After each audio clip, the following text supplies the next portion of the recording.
Hi అండి. Welcome to my channel. దీనికి ముందు వీడియోలో ఫ్రంట్ పార్ట్స్ 2 కూడా స్టిచ్ చేయటం అయితే షేర్ చేశానండి. దాని కంటిన్యూషన్ వీడియో అయితే ఆహ్, షేర్ చేస్తున్నాను. ఇదొచ్చేసి షేప్ బెల్ట్ ఇన్విజిబుల్‌గా ఖర్చులు బయటకి కనిపించకుండా ఏ విధంగా స్టిచ్ చేయాలనేది చూపిస్తున్నానండి. దీనికోసం కింద ఒరిజినల్ ఒక లైనింగ్ పీస్ పెట్టుకొని, మధ్యలో బాడీ పార్ట్ పెట్టుకొని, పైన ఇంకొక లైనింగ్ పీస్ పెట్టుకొని, ఒక పావించు ఖర్చుతో స్టిచ్ వేయాలండి. ఈ విధంగా వేసుకుంటే మనకి ఖర్చులు బయటికి కనిపించకుండా నీట్ ఫినిషింగ్‌తో నీట్‌గా బావుంటుందండి. చివరి వరకు కూడా ఒక పావించు ఖర్చుతో స్టిచ్ వేయాలండి. ఇలా వేసిన తర్వాత ఓ ఎక్స్‌ట్రా ఉన్న క్లాత్‌ని కట్ చేసేసుకొని, ఇలా ఓపెన్ చేసేసుకొని కింద పైన కూడా ఓపెన్ చేసేసుకొని పైన ఒక టాప్ స్టిచ్ వేయాలి. టాప్ స్టిచ్ వేసుకుంటే నీట్‌గా క్లాత్ లెగిసినట్టు లేకుండా నీట్‌గా బావుంటుందండి.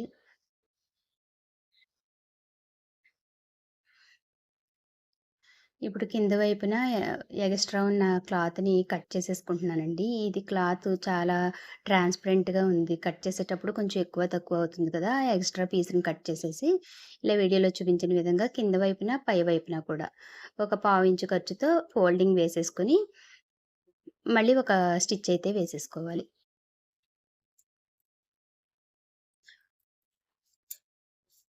చివరి వరకు కూడా అదే విధానంలో వేసుకోవాలండి.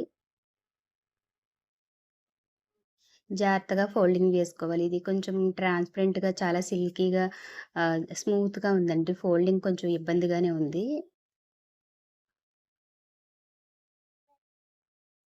దీనికొచ్చేసి ఇప్పుడు హుక్స్‌లు పట్టి వేస్తున్నానండి. దీనికోసం ఒక 4 ఇంచెస్ వెడల్పులో ఉన్న క్లాత్‌ని తీసుకొని, మధ్యలోకి ఫోల్డింగ్ వేసుకొని, ఒక హాఫ్ ఇంచ్ ఖర్చుతో జాయింట్ చేసుకోవాలి. ఇలా స్టిచ్ వేసుకొని మధ్యలో చిన్న ప్రిల్ పెట్టుకోవాలండి. ఇలా ప్రిల్ పెట్టుకుంటే మనకి ఫినిషింగ్ నీట్‌గా ఉంటుందనమాట. హుక్కులు పట్టే వైపు ఎప్పుడు గూడా చిన్న ప్రిల్ పెడితే బావుంటుందండి. అలాగే పైన టాప్ స్టిచ్ వేసేసి, ఇప్పుడు దాన్ని జాయింట్ చేసిన పట్టీని లోపల వైపుకి వేసేసుకొని, ఒక స్టిచ్ వేసుకోవాలి. దీని తర్వాత దీని నెక్స్ట్ రైట్ సైడ్ పార్ట్‌కి కూడా నేను జాయింట్ చేయటం చూపిస్తున్నానండి. ఇదొచ్చేసి తాళ్ళు పట్టి. తాళ్ళు పట్టి దగ్గరేమి మనకి ఆహ్, ఫ్రిల్లయితే పెట్టక్కర్లేదండి. లైనింగ్‌ని అలాగే ఒరిజినల్ పీస్‌ని కూడా వేసుకోవాలి తాళ్ళు పట్టికి. ఉక్సులు పట్టికి అవసరం లేదు. లైనింగ్ పీస్ ఒకటి వేసుకున్నా సరిపోతుందండి. ఇలా జాయింట్ చేసాక ఫోల్డింగ్ వేసి లోపల వైపు కూడా ఫోల్డింగ్ వేసేసి పైన టాప్ స్టిచ్ వేసుకోవాలండి. ఇక్కడ కొంచెం క్లాత్ జారుతున్నట్లుగా ఉండడం వలని అది సరిగా కొంచెం జాగ్రత్తగా స్టిచ్ చేయాల్సొస్తుందండి. స్పేస్ సిల్క్ చూడటానికి బావుంటుంది గానీ, కొంచెం స్టిచ్చింగ్ చేసేటప్పుడు స్మూత్‌గా ఉండి జారిపోతున్నట్లుగా అన్నట్టుగా ఉంటుందండి. కొత్తగా నేర్చుకునే క్లాతుల పైన Rupees 10 received on PhonePe. పక్కన ఒక పావించు గ్యాప్‌లో ఇంకొక స్టిచ్ వేసుకుంటే సరిపోతుందండి. ఇప్పుడు ఆహ్, ఫ్రంట్ 2 పార్ట్‌లు కూడా అయిపోయినియి. రైట్ సైడ్ పార్ట్‌కి షేప్ పట్టి అయితే నేను సేమ్ అదే విధానం కదా అని చెప్పి చూపించలేదండి. ఇక్కడ ఉక్సులు పట్టి, తాళ్ళు పట్టి సమానంగా వచ్చిందా లేదా అనేది ఫ్రంట్ 2 కూడా చెక్ చేసుకుంటున్నానండి. ఇప్పుడొచ్చేసి బ్యాక్ పార్ట్‌ని తీసుకొచ్చి ఈ ఫ్రంట్ పార్టు షోల్డర్స్ అయితే 2 కూడా జాయింట్ చేస్తున్నానండి. ఇలా జాయింట్ చేసేటప్పుడు చంక వైపు నుంచి నెక్ వైపుకి స్టిచ్చింగ్ చేసుకుంటే నెక్ వైపున ఎక్కువ, తక్కువ రాకుండా సమానంగా వస్తుందండి. ఎప్పుడైనా సరే ఇలా పైపింగ్ వేసిన వాటికి గానీ, ఇలా వర్క్ బ్లౌజెస్‌కి గానీ, చంక వైపు నుంచి వేశారంటే చక్కగా నీట్‌గా ఎక్కువ, తక్కువ రాకుండా వస్తుంది. ఇదొచ్చేసి హ్యాండ్స్. నేను హ్యాండ్స్‌కైతే ఇక్కడ లోతు తీసుకుంటున్నానండి. ఒక హ్యాండ్ పైన ఒకటి పెట్టేసుకొని 2 ఒకేసారి తీసేసుకొని ఇలా నాట్స్ పెట్టుకుంటే మనకి ఫ్రంట్‌కి ఫ్రంట్, బ్యాక్‌కి బ్యాక్ అనేది మనకి ఈజీగా ఐడియా ఉంటుందనమాట. ఇప్పుడు షోల్డర్ మధ్యలో ఉంచి హ్యాండ్ మధ్యలోకి కట్టిస్తాం కదా! అక్కడి నుంచి మనం కరెక్ట్‌గా స్టిచ్ దగ్గర షోల్డర్ జాయింట్ దగ్గర పెట్టుకొని చివరి వరకు కూడా జాయింట్ చేసేసుకోవాలండి హ్యాండ్స్ జాయింట్ చేసేటప్పుడు లాగినట్లుగా కాకుండా కొంచెం ఆహ్, ఫ్రీగా, ఫ్రీగా వదిలేసినట్లుగా స్టిచ్ వేయాలండి. అప్పుడు మనకి బ్లౌజు వేసుకున్నప్పుడు కూడా ఫిట్టింగ్ అనేది బావుంటుందండి. ఇప్పుడు ఇంకొక వైపు తిప్పుకొని అటు కూడా జాయింట్ చేసేసుకుంటున్నానండి.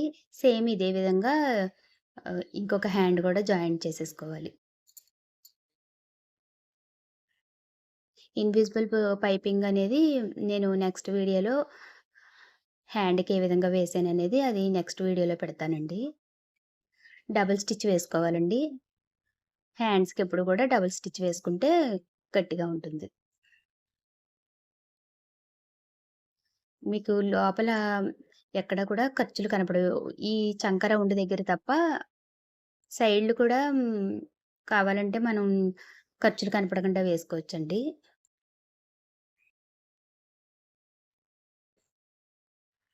ఇప్పుడు రైట్ సైడ్ హ్యాండ్ కూడా ఇదే విధంగా సేమ్ ఇందాక ఏ విధంగా షోల్డర్ జాయింట్ దగ్గర నాటొచ్చేలాగా మనం చూసుకొని పెట్టుకున్నామో, అదే విధానంలో ఇంకొక హ్యాండ్ కూడా జాయింట్ చేసుకోవాలి.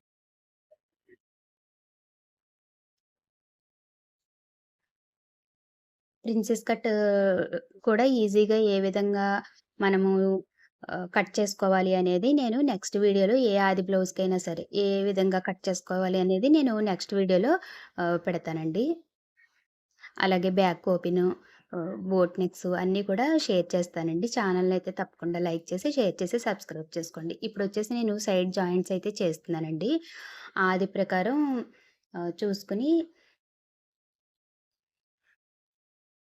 జాయింట్ చేస్తున్నానండి.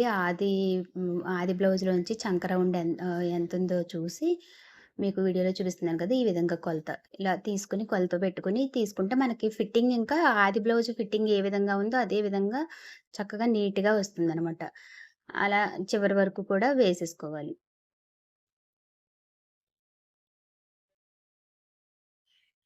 బ్లౌజ్‌ని స్టిచ్ చేసేటప్పుడు గూడా కిందకి ఎలాడనివ్వకుండా మిషన్ మీదే ఉంచుకొని స్టిచ్ చేసేలాగా చూసుకోవాలండి. లేదు అంటే మెడలయ్యి సాగిపోతాయి.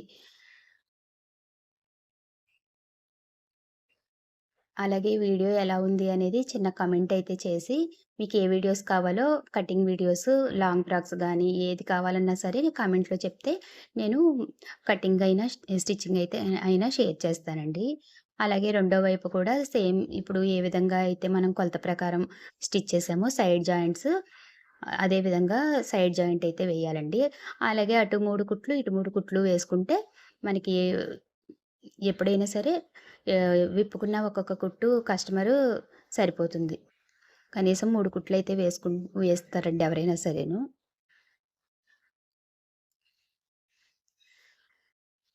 ఇక్కడితో ఈ బ్లౌజు స్టిచ్ అయితే అయిపోయిందండి. మీకు నెక్స్ట్ వీడియోలో ఇన్విజిబుల్ పైపింగ్ ఏ విధంగా అనేది హ్యాండ్స్‌కి ఏ విధంగా వేసాననేది నేను చూపిస్తానండి. ఇక్కడ నేను అటు 3, ఇటు 3 కూడా వేసేసుకుంటున్నాను.